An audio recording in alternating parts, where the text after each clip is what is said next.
नमस्कार साथियों, आज हम बातचीत करेंगे चतुश्रेणी कर्मचारी भर्ती 2024 से संबंधित। सबसे पहले दोस्तों हम बातचीत करेंगे कि कितने पदों पर ये भर्ती होगी। दूसरा सवाल, क्या सिलेबस के अंदर जो इंग्लिश दे रखी है क्या इंग्लिश हटेगी, इंग्लिश के कितने क्वेश्चन आएंगे, कितने अंक की इंग्लिश रहेगी दोस्तों, इसके ऊपर बातचीत करेंगे।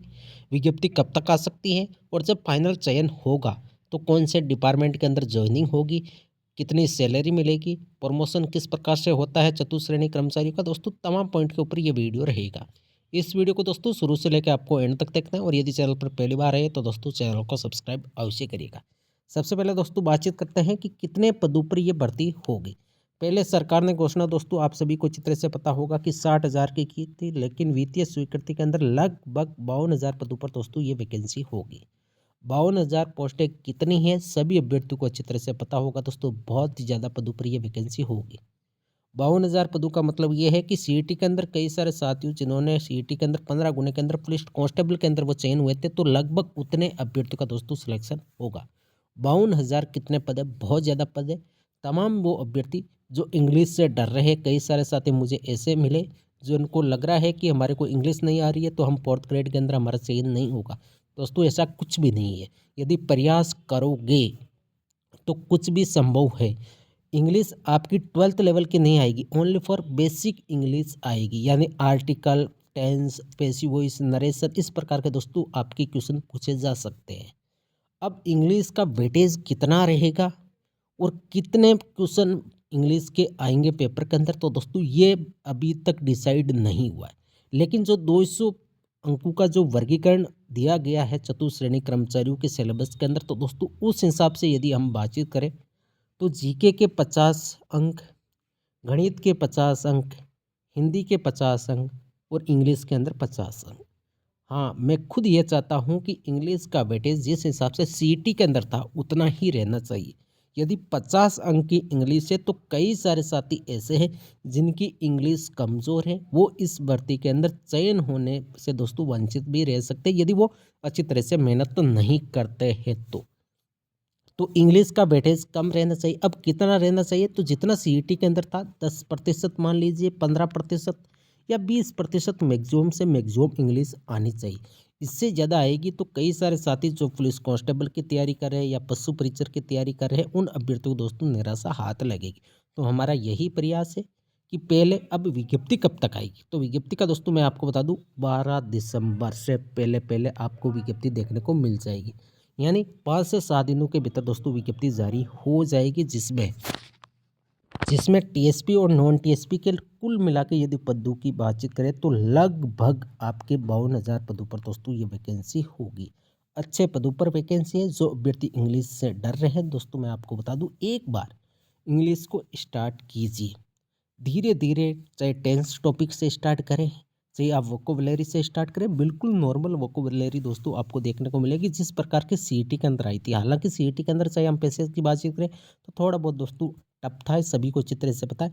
लेकिन बाकी जितने भी, चाहे हिंदी से इंग्लिश ट्रांसलेशन के क्वेश्चन हो, चाहे पैसिव वॉइस हो, चाहे इनडायरेक्ट स्पीच हो, चाहे आर्टिकल, चाहे प्रीपोजिशन, चाहे डिटरमिनर, दोस्तों कई सारे ऐसे आपके सिलेबस के अंदर पॉइंट रहेंगे जो बेसिक, यानी 10वीं से 8वीं 9वीं के अंदर आपने पढ़े होंगे। यदि नहीं, उस टाइम यदि आपने इंग्लिश नहीं भी पढ़ी है तो भी दोस्तों एक बार स्टार्ट कर लीजिए। सितंबर के अंदर इसका एग्ज़ाम होगा तो आपके पास कम से कम 9 महीने बचे हैं। 9 महीने के अंदर यदि आप 3 महीने भी इंग्लिश को दोगे तो मैं आपको दावे के साथ कह सकता हूँ कि आपके जितना भी वेटेज इंग्लिश का रहेगा उसके अंदर आप 90% अंक या 80% अंक लेके आ जाओगे। लेकिन इंग्लिश की दोस्तों तैयारी करनी पड़ेगी। कई सारे साथी ऐसे भी हो सकते हैं जो ये सोच रहे हैं कि हम इंग्लिश को छोड़ देंगे, तो दोस्तों इंग्लिश को छोड़ देंगे तो ये मान के चलिए कि आप ये पोस्ट भी छोड़ रहे हो, क्योंकि किसी एक सब्जेक्ट को यदि आप इग्नोर करोगे तो आपका जो प्राप्तांक 200 का है, मान लीजिए, हालांकि इतना नहीं रहेगा, मान लीजिए 200 में से इंग्लिश के 50 अंक के क्वेश्चन आ रहे हैं तो आपका फिर पेपर तो 150 का ही हुआ, और 150 में से आप कितने अंक लाओगे दोस्तों, उसी के हिसाब से आपका दोस्तों कैलकुलेशन होगा नंबरों का। लेकिन मेरे हिसाब से दोस्तों इंग्लिश को आपको छोड़ना नहीं है, इग्नोर नहीं करना है, अभी खूब टाइम बचा है। अच्छी तरह से इंग्लिश की दोस्तों तैयारी करिए। यदि आपको बिल्कुल भी नहीं आ रही है तो कहीं पे भी बहुत सारे सोशल मीडिया प्लेटफॉर्म पर दोस्तों इंग्लिश की नॉर्मल इंग्लिश का दोस्तों जनरल इंग्लिश का आपको सिलेबस मिल जाएगा, क्लासें मिल जाएगी। अच्छी तरह से तैयार करिए। वोकेबुलरी के अंदर अलग अलग खंडों के अंदर विभाजन करके दोस्तों ट्रिकों के साथ आप याद करिए, लेकिन याद आपको करना पड़ेगा। यदि इंग्लिश छोड़ोगे तो ये पोस्ट आपसे छूट सकती है। तो सभी साथियों से मैं यही निवेदन करूँगा कि चाहे इंग्लिश का वेटेज 10% भी क्यों ना हो, लेकिन इंग्लिश की तैयारी आपको करनी पड़ेगी। अब इंग्लिश का वेटेज कितना होना चाहिए, तो दोस्तों मेरा मानना है कि 10% से ज़्यादा वेटेज नहीं होना चाहिए। यदि मैक्सिमम हो तो 20%, लेकिन ये 30% या 25% वेटेज हो रहा दोस्तों, ये गलत है। 25% तो 20 प्लस तो दोस्तों बहुत ज़्यादा वेटेज रहेगा, जिसमें कई सारे साथियों को परेशानियों का सामना करना पड़ सकता है। और राजस्थान जीके के अंदर जो जीके का पोर्शन है दोस्तों, इसके अंदर इंडिया का जीके भी आ सकता है, लेकिन हमारी मांग यही है कि राजस्थान जीके लगभग 80 से 90% पेपर के अंदर आना चाहिए, जितना भी जीके का वेटेज है उनमें से। और हिंदी चाहे आप जितना भी पोर्शन डालो, चाहे 25% डालो, चाहे 30% डालो, कोई दिक्कत नहीं है। गणित का भी कितना भी डालो, लेकिन विशेष रूप से इंग्लिश का वेटेज कम रहना चाहिए। हाँ, इंग्लिश एक कंपलसरी सब्जेक्ट है। जितने भी डिपार्टमेंटों के अंदर आपकी ज्वाइनिंग होगी तो वहाँ पर बेसिक नॉलेज आपको इंग्लिश को चाहिए ही चाहिए। अब इस चतुश्रेणी कर्मचारियों का काम क्या, तो दोस्तों मैं आपको बता दूँ, कई सारे डिपार्टमेंट है। ज्वाइनिंग काम पे होगी तो दोस्तों मैं आपको बता दूँ, आपके अच्छे नंबर रहेंगे तो आपका सचिवालय के अंदर दोस्तों चयन हो सकता है 4th ग्रेड के अंदर। फिर आपका आरपीएससी के अंदर भी हो सकता है। फिर आबकारी विभाग हो गया, चाहे आरटीओ ऑफिस हो गया, तमाम तरह के 120 से लेके 130 डिपार्टमेंट ऐसे हैं, वहाँ पे दोस्तों रिक्त पदों के अनुसार आपकी ज्वाइनिंग होगी, जिसमें एजुकेशन डिपार्टमेंट भी है, जिन्हें स्कूलों के अंदर भी चतुश्रेणी यानी पियोन का दोस्तों पद रहेगा, वहाँ पे आपकी ज्वाइनिंग होगी। कुल मिला के यदि बात करें तो लगभग 150 डिपार्टमेंट ऐसे हैं, उनके अंदर अलग अलग पदों पर दोस्तों आपका ज्वाइनिंग होगी, आपका सिलेक्शन होगा। काम क्या रहेगा, तो काम पहली बात तो सबसे मेन काम डिपार्टमेंट के अंदर रहेगा, फाइलों को इधर उधर ले जाना। हो सकता है कभी कभी कुछ सफाई भी करनी पड़ सकती है, क्योंकि ये पोस्ट ही दोस्तों पियोन की है। एक प्रकार से इसको हम एमटीएस से कंपैरिजन कर सकते हैं। इस प्रकार के दोस्तों कई सारे काम आपको करने पड़ सकते हैं, लेकिन दोस्तों आपको तैयारी अच्छी तरह से करनी चाहिए।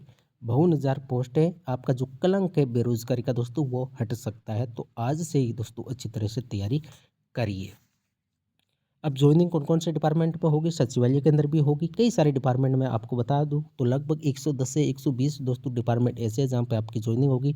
मेन रूप से यदि बातचीत करें तो सचिवालय के अंदर होगी, यानी हर जो भी डिपार्टमेंट है वहाँ पर दोस्तों पियोन की पोस्ट हमेशा रहती है, वहाँ पर आपका चयन होगा। और 110 प्लस डिपार्टमेंट और भी है एजुकेशन और सचिवालय के अलावा। अब बातचीत करते हैं कि सैलरी कितनी मिलेगी, सबसे बड़ा मुद्दा ये है। विज्ञप्ति का मैंने आपको बता दिया कि विज्ञप्ति आपकी 12 दिसंबर से पहले पहले आने की पूरी संभावना, और 52,000 पदों पर दोस्तों ये विज्ञप्ति आपकी विज्ञप्ति जारी होगी। डिपार्टमेंट का भी मैंने आपको बता दिया। सैलरी कितनी मिलेगी, तो प्रोबेशन के अंदर आपको 9 से 10,000 दोस्तों सैलरी मिलने वाली है।